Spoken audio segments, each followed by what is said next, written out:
In the intricate tapestry of British monarchy, few narratives have unfolded under such prolonged and intense scrutiny as that of King Charles III. For decades, he existed as the longest-serving heir apparent in British history, a figure shaped by tradition, yet often perceived as striving for a distinct identity within the rigid framework of royalty.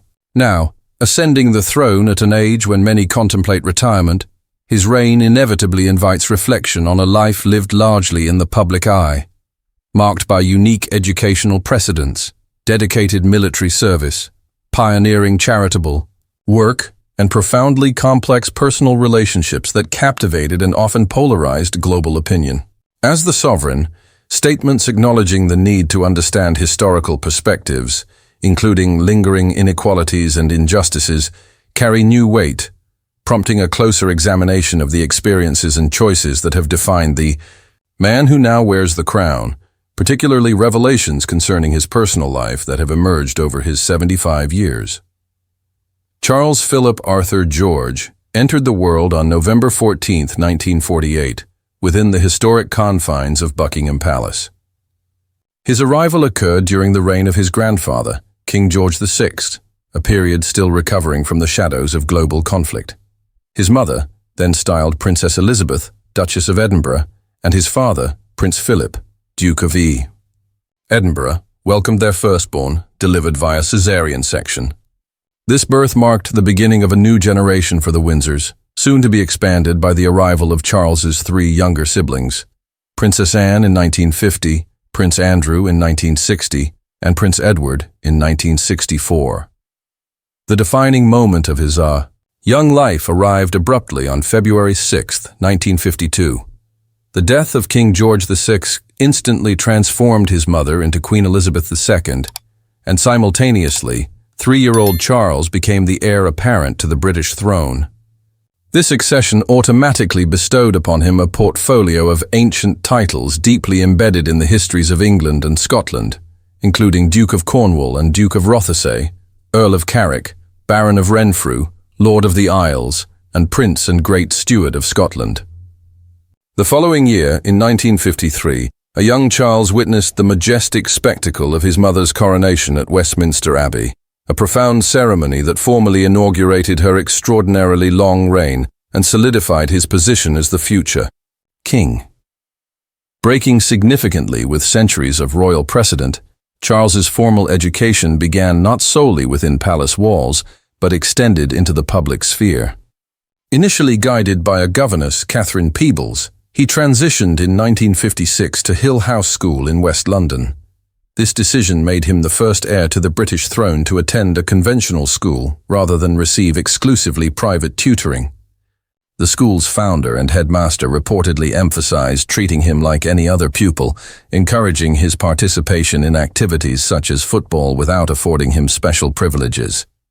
His educational journey continued in 1958 at Cheam School in Hampshire, a preparatory institution his father had also attended. A more formative and reportedly challenging phase commenced in 1962 with his enrollment at Gordonstoun, a boarding school situated in the remote north of Scotland. Also his father's alma mater, Gordonstoun was renowned for its rigorous character-building ethos, emphasizing discipline and outdoor activities. Accounts surfaced years later depicting this period as particularly difficult for Charles, alleging instances of bullying and profound unhappiness. However, Charles himself later offered a more nuanced perspective, acknowledging the hardships but also stressing the valuable lessons learned and suggesting some narratives were exaggerated. A significant interlude occurred in 1966 when Charles spent 2 terms studying abroad at Timbertop, a rural campus of Geelong Grammar School in Victoria, Australia. This experience, which included an educational trip to Papua New Guinea accompanied by his history tutor, stood out in his memory.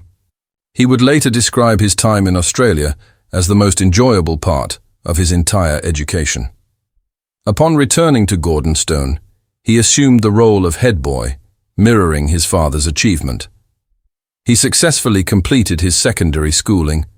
In 1967, obtaining 6 GCE O-levels and 2 A-levels in history and French.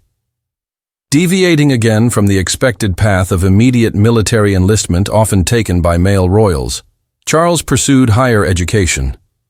In October 1967, he matriculated at Trinity College, Cambridge. Initially focusing his studies on archaeology and anthropology, he later switched his academic major to history. Demonstrating a commitment to his future role, he dedicated one term to studying at the University College of Wales in Aberystwyth, immersing himself in Welsh history and acquiring proficiency in the Welsh language. In June 1970, he achieved another historical milestone, becoming the first British heir apparent to earn a university degree, graduating with a Bachelor of Arts degree, which was later elevated to a Master of Arts as per Cambridge tradition. Although Charles had been granted the titles Prince of Wales and Earl of Chester by the Queen in 1958, his formal investiture ceremony was deferred until July 1, 1969. This grand and highly televised event took place at the historic Caernarfon Castle in Wales, where his mother solemnly placed the coronet upon his head, a powerful symbol of his designated role. In 1970, he formally took his seat in the House of Lords, delivering his maiden speech in 1974, the first royal to speak from the floor of the upper house in many decades. As he matured, Charles increasingly undertook significant royal responsibilities. A landmark achievement was the establishment of the Prince's Trust in 1976, a charitable organization dedicated to assisting vulnerable young people by providing support for education, training, and employment opportunities. He also represented the Crown on numerous official visits overseas, including a noteworthy trip to the United States in 1981. During the mid-1970s, discussions arose regarding the potential appointment of Charles as Governor-General of Australia, a proposal endorsed by the then Australian Prime Minister, Malcolm Fraser. However, the idea failed to garner significant public enthusiasm within Australia and was consequently quietly abandoned. Parallel to his academic pursuits and burgeoning public duties, Charles embarked on a comprehensive military career. His flight training commenced in 1969 while studying at Cambridge, where he joined the Cambridge University Air Squadron and learned to pilot the de Havilland Canada DHC-1 Chipmunk aircraft. He officially earned his Royal Air Force, RAF, wings in 1971, validating his qualifications as a pilot. Later that same year, he transitioned to naval service, enrolling at the Royal Naval College, Dartmouth. His subsequent naval career involved service aboard several notable warships, including the guided missile destroyer HMS Norfolk and the frigates HMS Minerva and HMS Jupiter. Further diversifying his military skills, Charles qualified as a helicopter pilot in 1974 and undertook training with the elite Royal Marines. His active naval service culminated with his command of the coastal minehunter HMS Bronington for 10 months, commencing in February 1976. He officially concluded his active military duty later that year, holding the rank of commander. His connection to the armed forces continued. In 1977, he was appointed Colonel-in-Chief of the Parachute Regiment and subsequently underwent parachute training. However, following a difficult landing during a jump in 1994, he made the decision to cease flying. Throughout his youth and early adulthood, Charles's personal life, particularly his romantic relationships, attracted intense public interest and media speculation. He was linked with several eligible young women hailing from aristocratic and prominent families, including Georgiana Russell, Lady Jane Wellesley, Davina Sheffield, Lady Sarah Spencer, and notably Camilla Shand, later Parker Bowles. These associations frequently generated headlines and fueled public curiosity about the future king's choice of consort. Operating influentially behind the scenes during this period was Charles's great-uncle, Lord Louis Mountbatten. A revered figure and mentor to the young prince, Mountbatten reportedly advised Charles to enjoy his bachelor years, but ultimately to select a bride who was youthful, possessed an impeccable reputation, and ideally, had limited prior romantic experience. From 1974, Mountbatten actively began promoting his own granddaughter, Amanda Knatchbull, as a suitable match.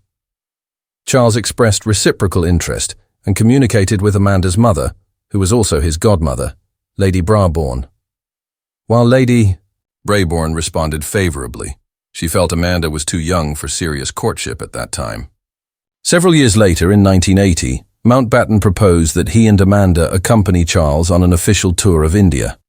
However, both Amanda's father and Prince Philip raised objections, concerned about the timing and the inevitable media frenzy such a trip would provoke, leading to the refusal of the plan. Before any alternative arrangements could be made, tragedy intervened. In August 1979, Lord Mountbatten was assassinated in a bombing carried out by the Provisional Irish Republican Army, IRA, while holidaying in Ireland. The same attack tragically claimed the lives of Amanda's paternal grandmother and her younger brother. Upon returning from a trip abroad, a grieving Charles proposed marriage to Amanda.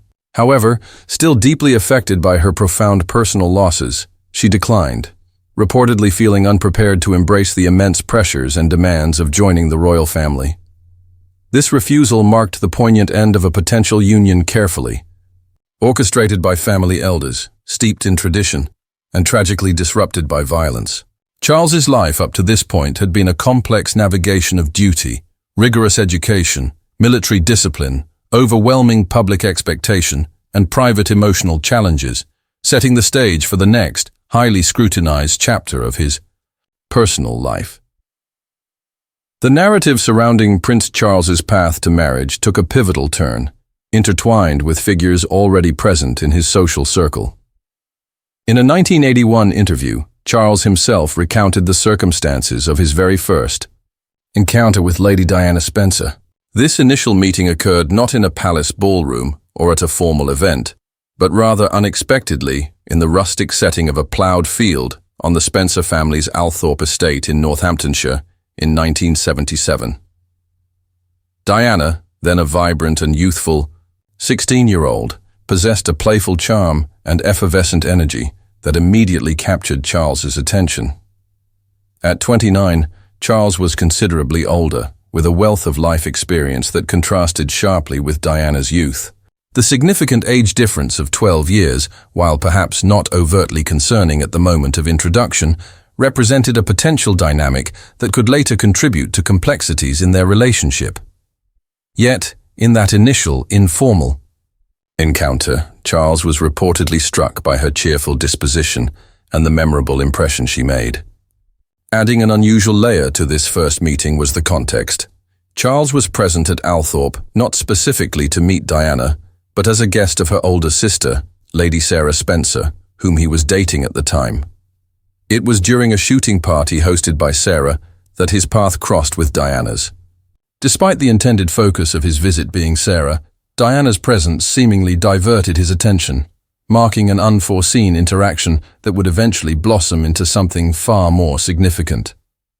During the house party, Charles requested that Diana give him a tour of the estate's picture gallery, a seemingly minor request that Diana later recalled with fondness. Following this initial meeting, however, there was no immediate development in their connection. Charles continued his relationship with Sarah Spencer, and the pair were even photographed together, enjoying a skiing holiday in Klosters, Switzerland. Paparazzi images captured them laughing on the snowy slopes, suggesting to the public that Charles and Sarah were the established couple, and any nascent interest in Diana had perhaps dissipated. However, the trajectory shifted unexpectedly. According to Sarah Bradford's biography, Diana's sister Sarah later revealed that her feelings for Charles had never been profound and that she harbored no desire to marry him. This candid admission naturally led to the conclusion of her relationship with the prince. Subsequently, Charles and Diana encountered each other again at his 30th birthday celebration, though this meeting apparently did not ignite any particular spark between them. The catalyst for their relationship truly emerged 2 years later, at a gathering hosted by mutual friends, Commander Robert de Pass and his wife Philippa, near Petworth in Sussex during the summer of 1980. It was during this period that the tragic news of Lord Mountbatten's assassination by the IRA deeply impacted Charles. Witnessing his evident grief at the funeral proceedings, Diana felt compelled to offer comfort. She approached him with simple, heartfelt sympathy, expressing sorrow for his loss. This genuine act of kindness in a moment of vulnerability struck a chord with Charles, transforming shared sympathy into a deeper connection. It was this quiet, powerful interaction that served as the true genesis of their romantic relationship. As Prince Charles and Lady Diana Spencer began spending more time together, their relationship progressively deepened. Charles, known for his courteous nature, started integrating Diana into his world, sharing his personal interests, such as fishing, and extending a significant invitation for her to visit Balmoral Castle, the royal family's private estate in Scotland. This invitation wasn't merely a casual trip.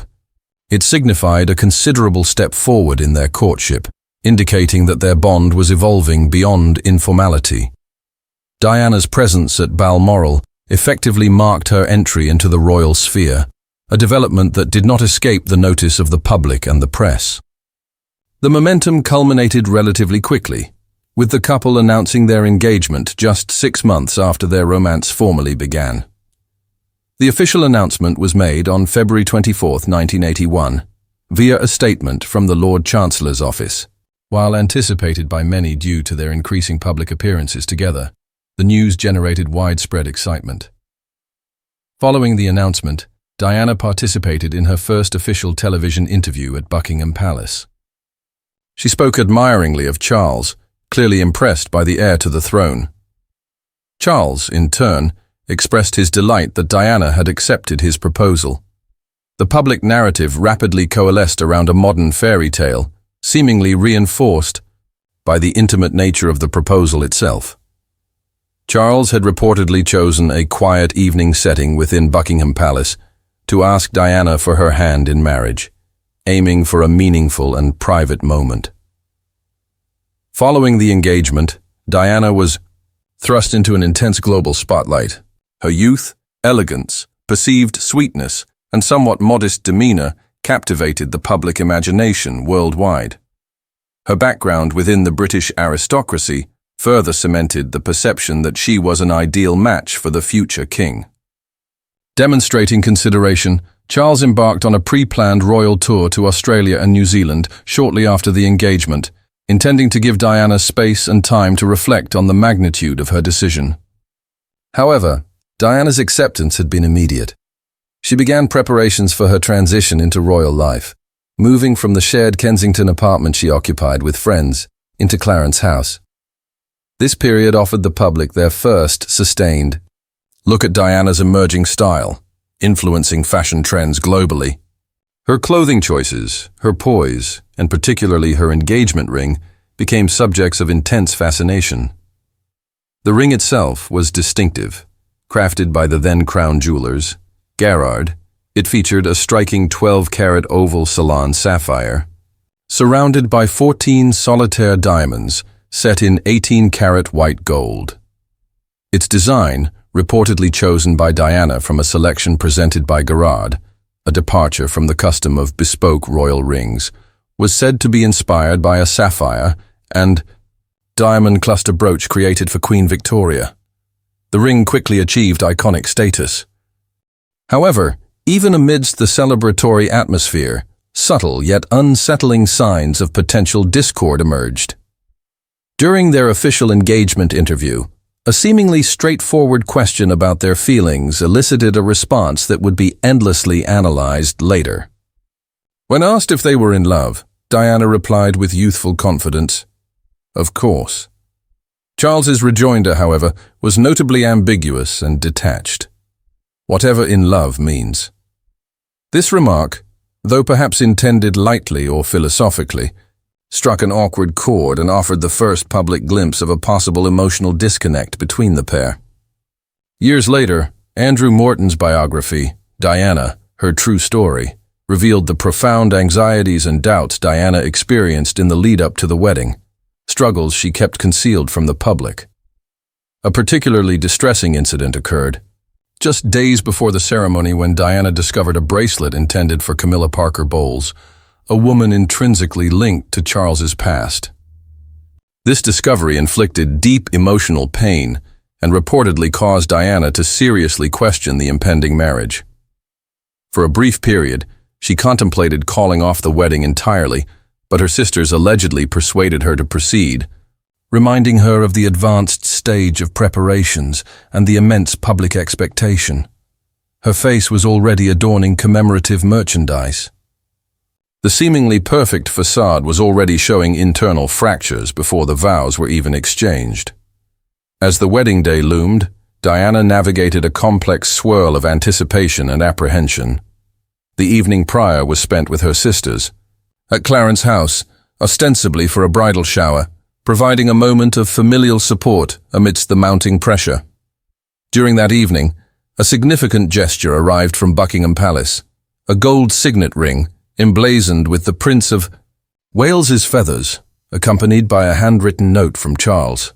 The note reportedly conveyed his pride in her and his eagerness to begin their future together, offering a moment of reassurance. The wedding itself, held on July 29, 1981, at St. Paul's Cathedral in London, was an event of unparalleled scale and historical significance. It marked the first time in over 3 centuries that a British-born woman married the direct heir to the throne, cementing its place in royal annals. Watched by an estimated global television audience of 750 million people, the ceremony was meticulously planned and executed with extraordinary extravagance. The final cost was reported to be approximately $48 million, equivalent to over $100 million today, ranking it among the most expensive weddings in history. Diana's wedding gown became an instant icon of bridal fashion. Crafted from ivory silk, taffeta, and antique lace, it was lavishly decorated with intricate hand embroidery, sequins, and over 10,000 tiny mother-of-pearl pearls, featuring a dramatic 25-foot train. Her appearance was further enhanced by the Spencer tiara, a cherished family heirloom previously worn by her sisters on their wedding days. As she walked down the long aisle of St. Paul's, she appeared radiant and joyful, embodying the archetypal fairy tale princess. Despite the meticulous planning, the ceremony included a few unscripted moments. Diana made a notable, conscious decision to omit the traditional vow to obey her husband, a modernizing choice for a royal wedding. During the exchange of vows, slight nervous errors occurred on both sides. Diana inadvertently transposed Charles's first 2 names, reciting Philip Charles Arthur George instead of Charles Philip Arthur George. Charles, in turn, slightly misstated his vow, offering thy goods instead of my worldly goods. Perhaps the most remarked upon omission occurred after the vows, when Charles neglected to kiss his new bride at the altar. This oversight, however, was memorably rectified later on the balcony of Buckingham Palace. Before an ecstatic crowd estimated at 600,000, Charles spontaneously kissed Diana, creating one of the most enduring and cherished images of 20th century royalty. Their honeymoon reflected the grandeur of the wedding. It commenced with a 12-day Mediterranean cruise aboard the royal yacht Britannia, taking them to serene locales in Egypt and the Greek islands. Following the cruise, they retreated to Balmoral Castle in Scotland for a quieter period, staying at a secluded hunting lodge on the estate. In a private note to her secretary, Diana initially described the honeymoon experience as perfect. Upon their return, Diana seamlessly transitioned into her public role as the Princess of Wales. She began accompanying Charles to official engagements, making her debut alongside him at the prestigious state opening of Parliament. It was during this initial phase of immersion into royal life that the foundations of her existence began to shift in profound and unforeseen ways. As Diana settled into the rigorous schedule of royal duties, the news that she was expecting their first child brought widespread public delight, perceived as the natural progression of the royal fairy tale. However, beneath the surface of palace life, Diana was grappling with significant personal challenges. She reportedly felt increasingly insecure and isolated in her new role, overwhelmed by the relentless public scrutiny and the weight of expectation. Compounding this was a growing sense of emotional distance from Charles, feeling she did not receive the attention or support she yearned for. On June 21, 1982, Diana gave birth to their first son, Prince William Arthur Philip Louis. Her choice of delivery location, the private Lindo wing of St. Mary's Hospital in Paddington, London, represented a break from the tradition of royal home births. Furthermore, Prince Charles was present in the delivery room, another departure from past royal practice for fathers. Coordinating the birth timing around Charles's demanding schedule reportedly required careful planning between the hospital and Diana. Despite these logistical complexities, William's arrival brought genuine happiness to both parents, offering a moment of shared joy and hope for their future as a family, even as underlying marital tensions were beginning to manifest. Diana later expressed gratitude for Charles's presence during the birth, acknowledging the support she felt during that intense experience, hinting at a fleeting period of closeness that had become increasingly rare. A few years later, the couple anticipated the arrival of their second child. News of Diana's second pregnancy initially carried a sense of renewed hope. Although their marriage was already exhibiting clear signs of strain, the prospect of expanding their family offered a potential focal point for reconnection. Diana, in particular, reportedly hoped that another baby might help bridge the growing emotional chasm between them. However, when Charles learned they were expecting another son, he was reportedly openly disappointed, having privately wished for a daughter. Following the birth of Prince Henry Charles Albert David, known as Harry, on September 15, 1984, there was another brief period of shared parental joy, but it proved ephemeral. Soon after Harry's arrival, Charles seemed to withdraw further emotionally, and eventually he resumed his intimate relationship with his former confidant, Camilla Parker Bowles. Diana invested considerable effort in attempting to preserve the marriage and maintain a cohesive family unit. However, she increasingly recognized that her attempts were futile against the depth of Charles's feelings for Camilla. His enduring affection for Camilla left Diana feeling profoundly defeated, betrayed, and heartbroken. The already fragile trust between them irrevocably shattered. Diana later characterized this period and the realization of Charles's infidelity as one of the most painful experiences of her life. Despite the overwhelming sense of loss, Diana did not passively accept the situation. In a notably bold move in 1989, during a 40th birthday party for Camilla's sister Annabelle Elliott, Diana directly confronted Camilla about the ongoing affair. She later described this confrontation as one of the most courageous acts she undertook during her marriage, hoping it might precipitate a change or at least force an acknowledgement of her pain. However, this act of defiance did not curtail the affair. If anything, reports suggest Charles and Camilla became even more discreetly intertwined. The situation escalated into a major public scandal shortly thereafter, when a private, intimate telephone conversation between Charles and Camilla, recorded illicitly some years earlier, was leaked to the press in 1993. The transcript, dubbed Camillagate by the tabloids, shocked the public with its deeply personal and explicit content, exposing the undeniable nature of their relationship. Camilla, who was still legally married to Andrew Parker Bowles at the time, found herself engulfed in a firestorm of negative media attention and public condemnation, severely damaging her reputation. Eventually, Prince Charles addressed the persistent rumors and speculation surrounding his marriage in a landmark televised interview with journalist Jonathan Dimbleby in 1994. In a rare moment of royal candor, he admitted to infidelity, stating that he had remained faithful to Diana only until their marriage had irretrievably broken down. Diana, in turn, offered her own perspective in a powerful, highly controversial BBC Panorama interview with Martin Bashir in 1995. She spoke openly about the immense strains within the marriage, the lack of support she felt, and famously alluded to Camilla's presence by stating, "Well, there were 3 of us in this marriage, so it was a bit crowded." The battle lines were drawn, and the fairy tale had irrevocably fractured. In the immediate aftermath of Prince Charles's public admission of his affair, the royal scandal intensified.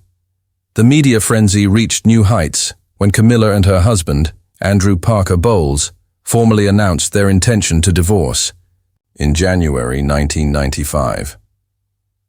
The revelation that the couple had actually been living separately for 2 years prior to the announcement further fueled public speculation and solidified the perception that the marriage between Charles and Diana was inevitably heading towards dissolution.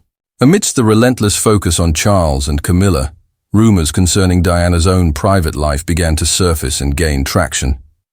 Stories emerged detailing a close relationship between the princess and Army Captain James Hewitt. Reports alleged that their romantic involvement had commenced around 1986 and lasted for several years. While the veracity and timeline of these claims were debated, they were widely interpreted by the public and media as potentially occurring in response to Charles's infidelity, adding another complex layer to the unfolding personal dramas. The press seized upon every alleged detail, transforming the breakdown of the royal marriage into one of the most intensely scrutinized and widely discussed public spectacles in modern history. The situation reached a formal climax on December 9, 1992, when the official separation of the Prince and Princess of Wales was announced. The news was delivered via a solemn statement read by the then Prime Minister, John Major, in the House of Commons. Major clarified that while the couple had decided to live apart, they intended to continue fulfilling their public duties separately, and had reached an amicable agreement regarding the upbringing of their sons, William and Harry.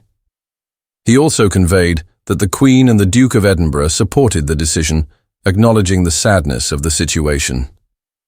Although the separation had been widely anticipated for months, the official confirmation lent a stark finality to the breakdown of the marriage. Despite the formal separation, Charles and Diana made a surprising joint public appearance several months later, on May 30th, 1993.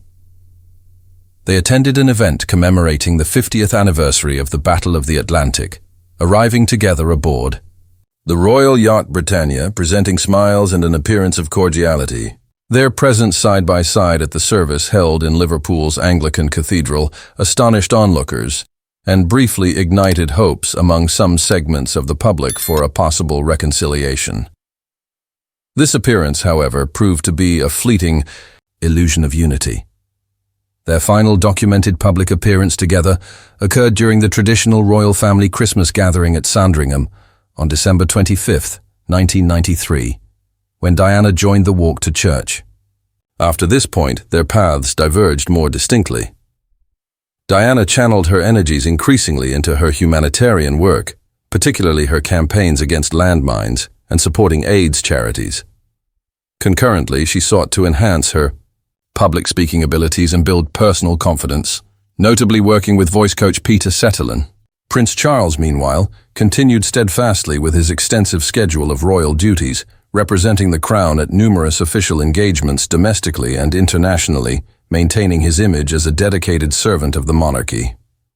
While navigating their separate lives, both parents remained committed to being actively involved in the upbringing of their sons and fulfilling the public roles still expected of them. A decisive development occurred in December 1995, when Queen Elizabeth II, reportedly after consultation with the Prime Minister and senior advisors, sent private letters to both Charles and Diana, advising them that an early divorce was now desirable. This intervention by the monarch signaled a critical turning point, indicating that the separation was considered permanent and that formalizing the end of the marriage was necessary for the stability of the monarchy. Responding to the Queen's guidance, Diana's spokesperson announced on February 29, 1996, that the princess had agreed to the divorce. Despite the inherent emotional weight of this decision, Diana approached the public announcement with composure, signaling her intent to navigate the process with dignity. It was confirmed that she would retain the title Princess of Wales, acknowledging her position as the mother of the future king, though the path forward remained complex. On the same day as the announcement, Charles and Diana met at St. James's Palace, marking the commencement of the intricate and often arduous process of negotiating the divorce settlement. This initiated 4 months of intensive discussions involving the couple and their respective legal advisors. Negotiations covered a wide range of issues, including financial arrangements, division of assets, and future provisions for their sons, William and Harry. While the discussions were undoubtedly fraught with tension at times, Both parties reportedly aimed to achieve a fair and workable resolution. An official agreement was ultimately reached, and on July 15, 1996, a decree nisi was granted by the court, signifying the provisional approval of their divorce. This legally marked the conclusion of their 15-year marriage, which had begun with unparalleled global fanfare. The final decree absolute, formally dissolving the marriage, was issued on August 28, 1996, with the details becoming public knowledge, confirming the end of this significant chapter in royal history. In the wake of the finalized divorce, Diana embarked on a new phase of her life. Although the legal proceedings were concluded, the emotional repercussions lingered. She experienced a complex mixture of relief from the marital strife and sadness at the definitive end of the union. Having stepped away from one of the most prominent marriages globally, she faced a future filled with both opportunity and uncertainty. While maintaining a calm and composed public persona, she privately contended with significant emotional turmoil, reportedly confiding in her brother-in-law, Sir Robert Fellows, then the Queen's private secretary, about the depth of her distress. Details of the divorce settlement gradually became public. A key stipulation was that Diana would relinquish the style, Her Royal Highness, HRH, a title intrinsically linked to her status as a senior royal by marriage.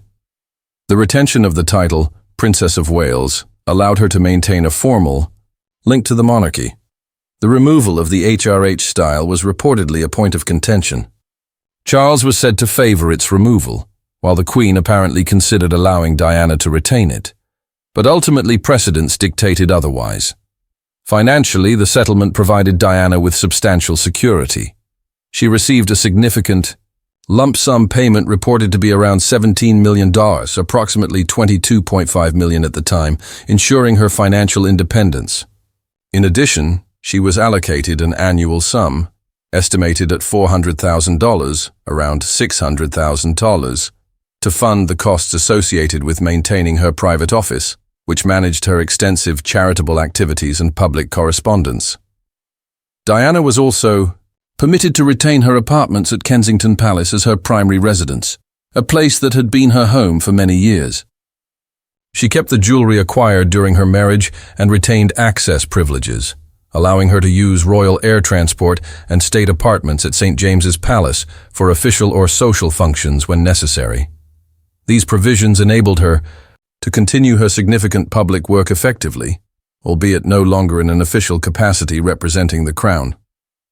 Despite the end of her royal marriage, Diana remained an immensely influential and admired global figure.